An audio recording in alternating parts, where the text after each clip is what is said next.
This Raspberry Pi tutorial shows how to install the Raspberry Pi Imager on a MacBook. First, go to an internet browser and type Pi Imager, and then click on Raspberry Pi software. Here you'll see the Raspberry Pi Imager, and the Raspberry Pi Imager is the quick and easy way to install Raspberry Pi OS and other operating systems on a microSD card. That way you can use it right with your Raspberry Pi. There are versions for macOS, Windows, and Linux.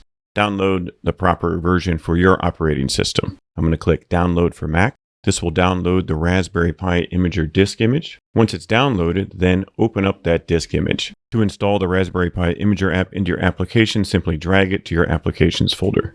The first time you open the Raspberry Pi Imager app on a Mac, since it's an application from the internet, it will ask you, Raspberry Pi Imager app is an app downloaded from the internet. Are you sure you want to open it? Just click Open.